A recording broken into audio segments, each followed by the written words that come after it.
법정 선거운동 기간이었던 27일 동안 내내 우리 의식을 어지럽혀왔던 비방과 인신공격, 흑색선전, 이 모두가 거짓말같이 사라졌습니다. 이 밤은 가장 많이 깨어있는 밤이겠죠? 참 좋은 밤입니다. 안녕하세요. FM 영화음악의 정은임입니다. 개표 방송 듣고 싶으시죠? 듣고 싶은 분들은요, 1시간만 참으세요. FM 영화음악 오늘 귀로 보는 한 편의 영화 60분 동안 함께 하시고요. 2시에 채널 돌리세요. 자, 오늘 첫 곡은 만홍의 샘 중에서 만홍입니다. 세르스라마가 부릅니다.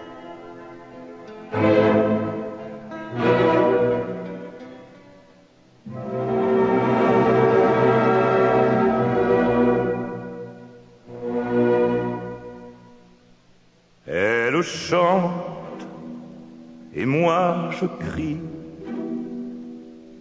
Elle rit et moi je pleure.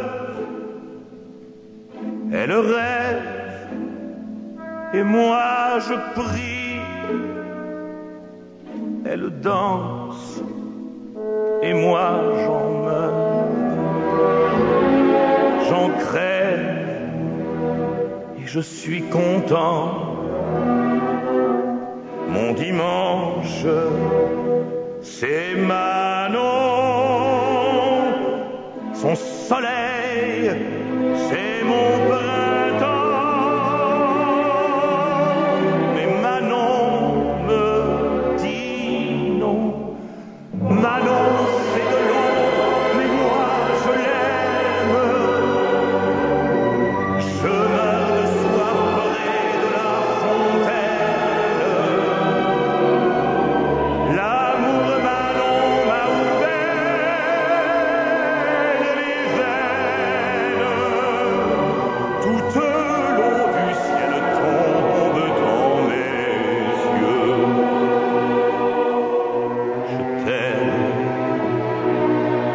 Je t'aime, murmure les sources bleues. Je ne suis qu'un paysan, un pauvre faiseur d'abeilles, un quitteur de mauvais temps, un vendangeur de merveilles. Mais moi, j'irai comme un chien, je marcherai dans ton pas l'hiver quand t'ira pas bien. Je me coucherai sur toi.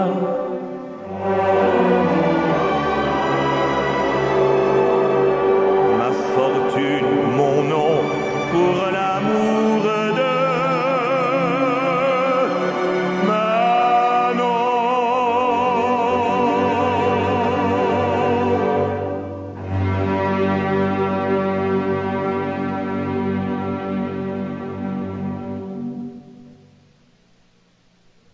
영화 만홍의 샘 중에서 만홍, 세르스라마의 음성이었습니다. 오늘 귀로 보는 한 편의 영화는요, 닥터 지바고입니다. 닥터 지바고는 1958년 노벨문학상 수상작인 보리스 파스테르나크의 대하소설을 영화화한 작품입니다. 파스테르나크는요, 그 소련의 시인이며 소설가로서 그가 지닌 개인주의적인 사상 때문에 숙청 대상이 됐던 그런 문인이죠. 이런 점에서는 영화 속의 유리 지바고와 그 보리스 자신이 비슷한데요. 그래서 이 유리 지바고는 바로 보리스 자신의 자화상이기도 합니다. 특히 닥터 지바고 이 작품은 그 보리스가 소련의 정치적 압력 때문에 노벨상 수상을 거부했던 사건으로 전 세계를 놀라게 한 화제작이었죠. 이 소설의 근간이 되는 것은 1914년에 일어났던 1차 세계대전과 그 후 17년에 발생했던 러시아 혁명입니다. 이 혁명으로 러시아는 군주제가 철폐되고 소비에트 사회주의 공화국으로 바뀌어지죠. 닥터 지바고는 이런 세계사적 사건의 이해 없이는 작품에 대한 맛도 없어질 수 있는데요. 상영 시간이 3시간 조금 넘는 것을 저희 FM 시사회에서는요 1시간으로 축약하다 보니까 글쎄요 그런 배경보다는 라라와 유리 이 두 인물의 만남과 이별 과정을 중점으로 꾸미게 됐어요. 그 점 여러분들 양해해 주시겠죠? 아라비아 로렌스, 콰이강의 다리 이런 대작으로 유명한 데이비드 린 감독이 연출을 했고요. 유리 지바고 역의 오말 샤리프, 라라 역의 줄리 크리스티, 코마롭스키 역의 로드 스타이거, 그리고 토냐 역의 제랄린 채플린 등 그 당대에 뛰어났던 배우들 연기가 아주 돋보이는 작품입니다. 그리고 얼마 전에 내한했던 모리스 자르가 음악을 맡았었던 닥터 지바고. 잠시 후에 만나봅니다. 사춘기는 벅찬 그리움. 립스틱, 하이힐, 매니큐어, 그리고 사랑에 조금씩 눈 떠가는 소녀들을 위한 세 편의 작은 사랑 이야기. 오렌지 향은 바람을 타고 언니는 신부, 사랑을 처음 만날 때 도서출판 미래향이 펴냅니다. 남학생은 몰래 보세요. 신세대 펜시 크리아트. 우와, 넌 온통 크리아트구나. 그럼 문구용품은 기본이고 생활용품, 장식용품도 모두 크리아트야. 어쩜 이렇게 우리 느낌을 꼭 집어낼 수 있을까? 그러니까 바른 손이지. 신세대 펜시의 모든 것 크리아트. 여드름 박사들이 다 모였네. 여드름 치료엔 뭐가 제일이야? 끈기 있는 치료가 제일이야. 천만에 전문가와 상담하는 게 제일이야. 아젤리야. 잠깐, 모두 다 맞아. 하지만 피부를 사랑하는 게 제일이야. 아참, 새로 나온 아젤리아가 있었지. 여드름 치료엔 피부를 사랑하는 아젤리아. 한국 쉐링. 대학에 가? 말어? 직장을 옮겨? 아니면 직업을 바꿔볼까? 17에서 25까지. 갈등이 17에서 기로에 선 25가지. 나의 길을 찾기 위해 지금 챙겨둬야 할 모든 것. 17에서 25까지. 도서출판 도설. 여자 편도 있죠? 미래의 달색에는 여자 하나에 남자가 글쎄 둘이래. 별의별 결혼 풍속이 다 있어. 소설 다른 무자비한 밤의 여왕. 인간보다 더 인간적인 컴퓨터. 우리의 상상력은 어디까지일까? 소설 다른 무자비한 밤의 여왕. 오늘 만나보세요. 도서출판 입세. 우리들만 아는 이야기 순분예술학교. 사랑과 자유가 있는 순분예술학교. 제1부 사랑배달부 눈물 같은 느낌표. 제2부 인생연습장 행복의 물음표. 정지우 기획소설 순분예술학교. 서점이 있습니다. 도서출판 고려원. 4년 동안 기다려온 본조비의 새 앨범 Keep the Faith.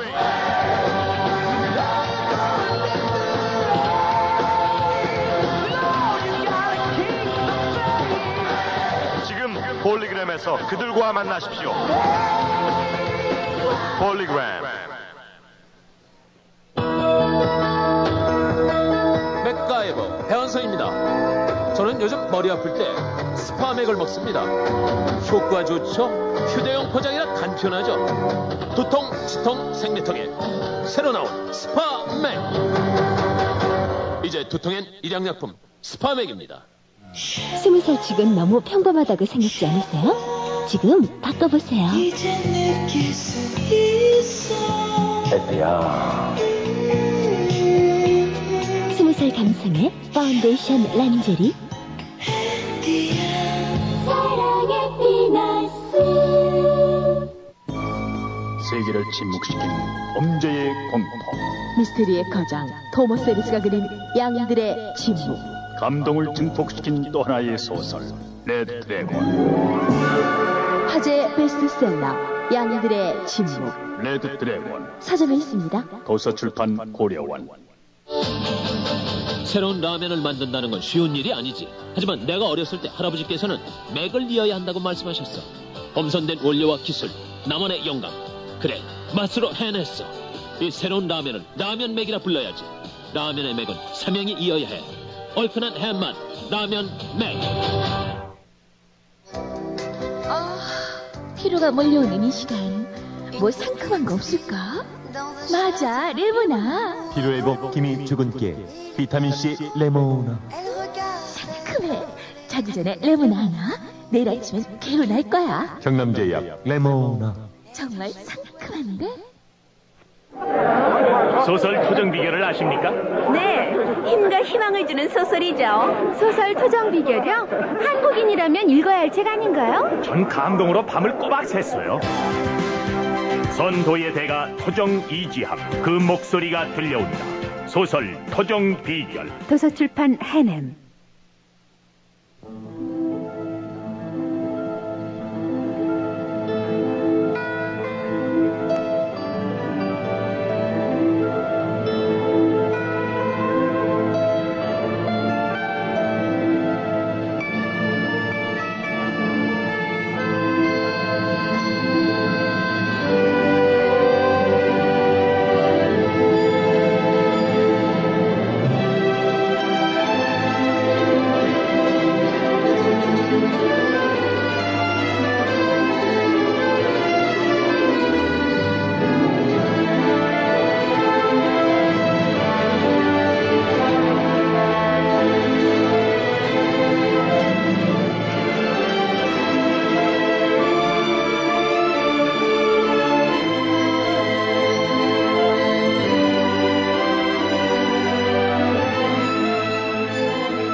볼일을 마친 코마롭스키는 집을 나서려다 문득 라라를 봅니다.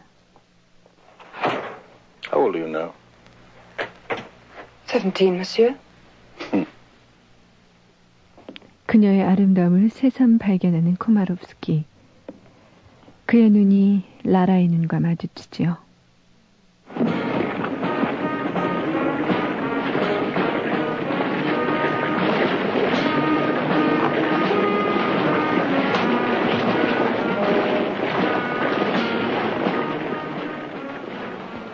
파샤 주도로 평화 시위가 있던 날 밤, 라라는 코마롭스키와 첫 외출을 합니다. It is. Why not Victor Ippolitovich? I can't.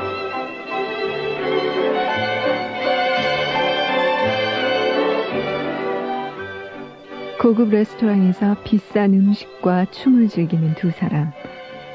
그들에게도 시위대의 합창 소리는 들려옵니다.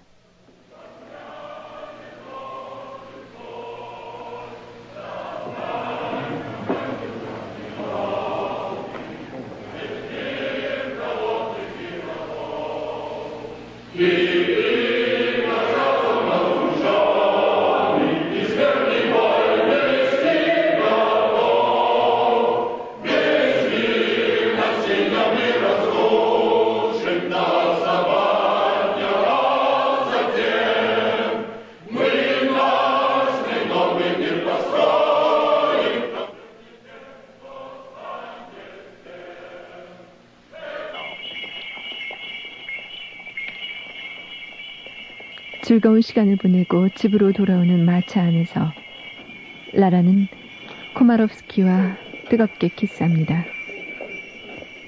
혁명밖에 모르는 파샤를 보다가 부와 명예를 가지고 자신을 성숙한 여자로 취급할 줄 아는 이 코마롭스키에게 일순간 끌려버린 것이죠. 조수로 따라온 유리. 그는 라라와 코마롭스키가 몰래 포옹하는 장면을 목격하게 됩니다. 유리가 라라를 처음 본 순간이지요.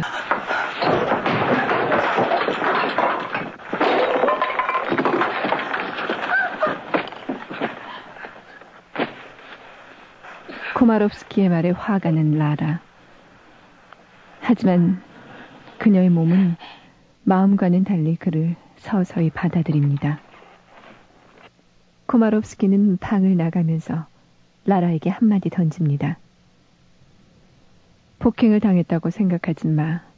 우린 서로 즐겼으니까.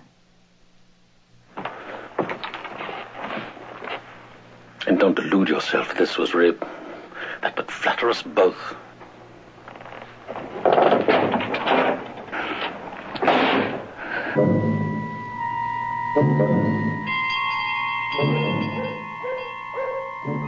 분노감에 사로잡히는 라라. 그녀는 파샤가 맡긴 권총을 꺼내듭니다.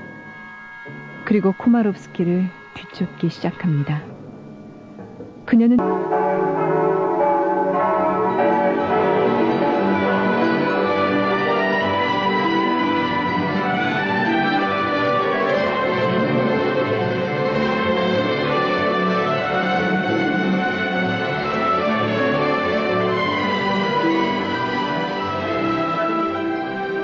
세월은 흘러 유리와 토녀는 부부가 됐고 라라도 파샤와 결혼했습니다.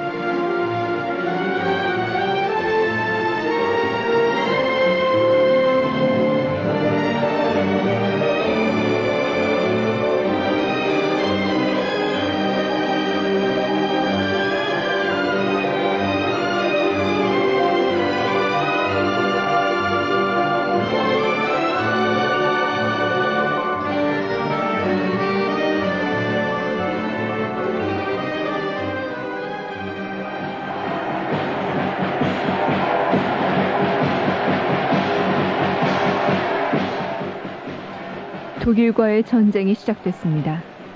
바로 제1차 세계대전입니다. 유리는 군의관으로 참전합니다. 라라의 남편 파샤 역시 지원해서 전쟁에 나가고요.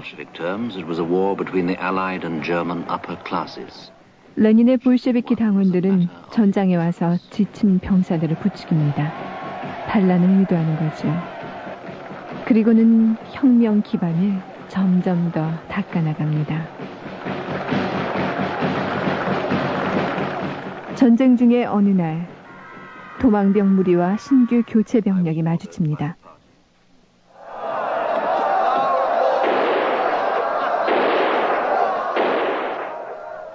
도망병들은 반란을 일으킵니다. 그리고 교체 병력을 장악해버립니다. 이 도망병 무리 속에는 라라가 있습니다. 남편 파샤를 찾으려고 간호병을 지원했던 거죠. 그리고 신규 교체 병력 속에는 군의관 유리가 있습니다. 반란 와중에 부상을 입은 병사들을 치료하다가 드디어 두 사람은 만납니다. 군의관과 간호병의 관계로요.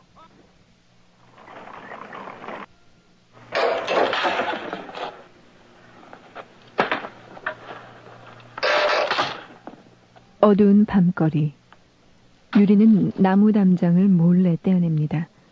땔감을 마련하기 위해서죠. 이 광경을 멀리서 지켜보는 경찰. 바로 유리의 이복형 예프그라프입니다.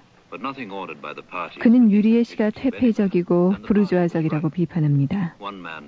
그는 다가올 숙청 작업에서 유리가 살아남지 못하리라는 그런 암시를 주죠. 이를 눈치챈 유리의 아내 토냐는 옛 고향인 바리키노로 떠나겠다고 얘기합니다. 예프그라프는 동생의 가족을 위해서 여행 허가증을 마련해 줍니다.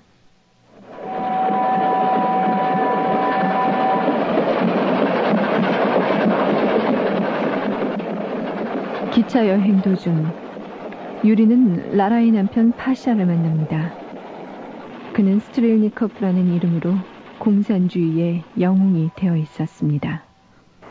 She's in Yuriatin. Yuriatin.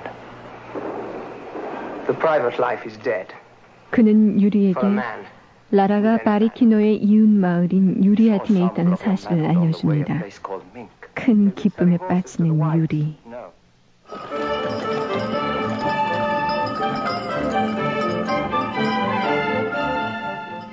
유리 가족은 바리키노에 도착합니다. 태어나서 처음으로 농사를 지으며 하루하루를 지내던 유리는 어느 겨울날 창에 낀 서리를 닦아내고는 저 너머 마을 유리아틴을 봅니다. 라라가 있는 것이죠. 그런 그의 마음을 마치 알기라도 했다는 듯 아내 토냐는 유리아틴에 한번 다녀오라고 합니다. 그곳엔 도서관도 있다고 말이죠.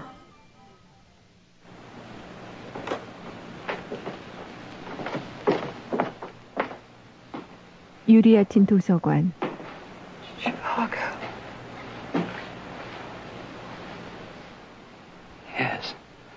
라라가 먼저 유리를 발견합니다.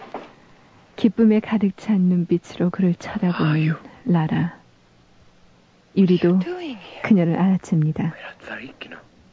두 사람은 얼어붙은 듯 서로를 쳐다볼 뿐입니다.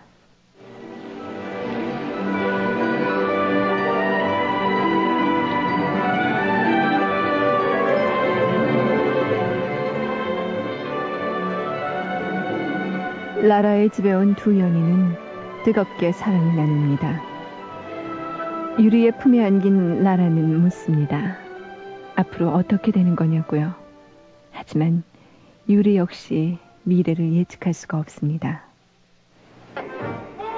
갑작스럽게 닥쳐온 이 불행은 이후 유리와 가족들을 영원히 갈아놓고 말지요.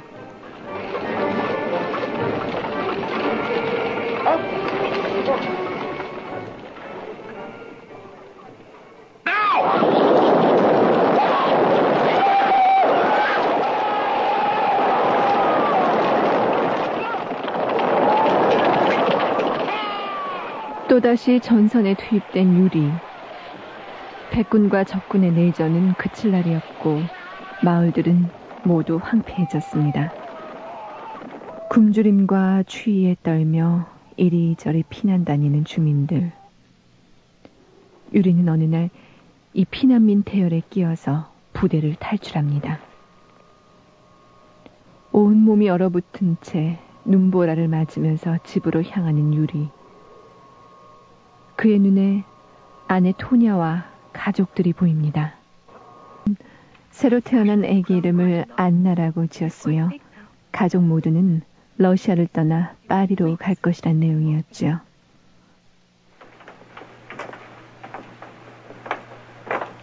Yuri, when they got away to Moscow, she left something here. 라라는 괴로워하는 유리에게 토냐가 맡겨둔 것을 건네줍니다. 바로 어머니의 유품 발랄라이카였지요.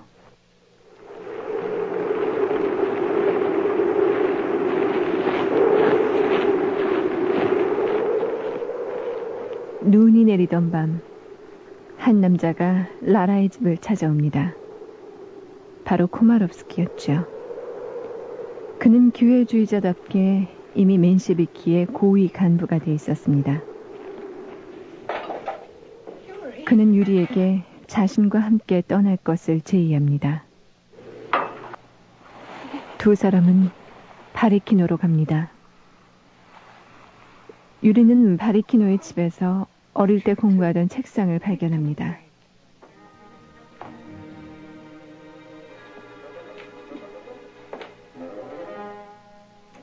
늦은 밤, 유리는 책상 서랍에서 종이와 펜을 꺼내 시를 쓰기 시작합니다.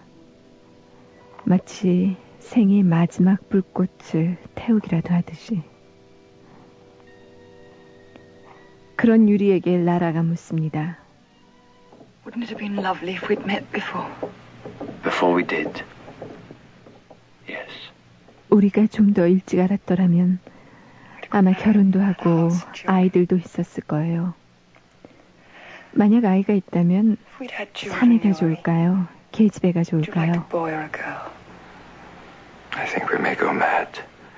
유리는 생각만 해도 미칠 것 같다고 대답합니다. 라라가 다시 말합니다. 전 일생 동안 그런 행복한 생각을 할 것 같아요. 라라. 그녀는 유리의 아이를 가진 것입니다. Victor! We thought it was... Quite. 코마롭스키가 다시 두 사람을 찾아옵니다. 그는 유리한테만 살짝 얘기합니다. 라라의 남편 스트렐니코프 파샤가 맨시비키에게 붙잡혀 죽었다고요. 그래서 이제 미끼였던 라라도 쓸모가 없어져서 내일 처형당할 것이라고 얘기합니다. 유리, 그는 라라를 보내기로 마음먹습니다.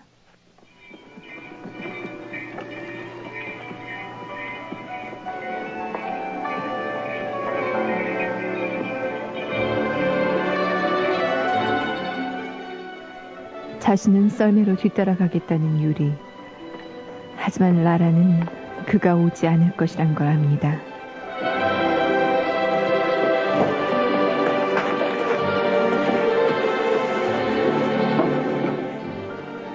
얼어서 열리지 않는 2층 창문을 깨고 라라의 떠나는 모습을 지켜보는 유리. 그는 이제 라라와 영원히 헤어진 것입니다.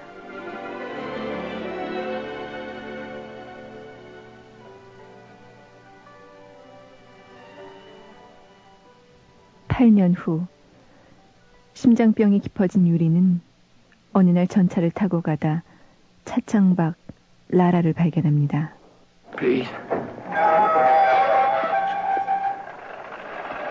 전차에서 내리려고 하지만 잘 되지 않습니다. 창문도 열리지 않습니다. 가까스로 차에서 내린 유리. 8년 만에 라라를 본 감격과 충격 때문에 그만 심장마비를 일으킵니다.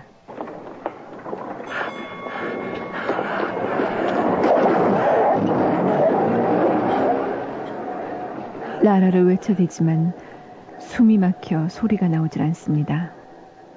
라라는 아무것도 모르고 계속 자기 길을 갈 뿐입니다. 길에 쓰러진 유리. 끝내 숨을 거두고 맙니다.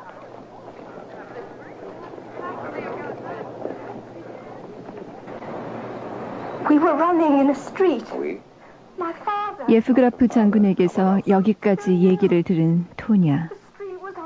유리와 라라 사이의 딸 토냐는 울면서 얘기합니다. 아주 어릴 때 아버지가 자신의 손을 놓는 바람에 미아가 돼버렸다고요. 예프그라프 장군은 말합니다.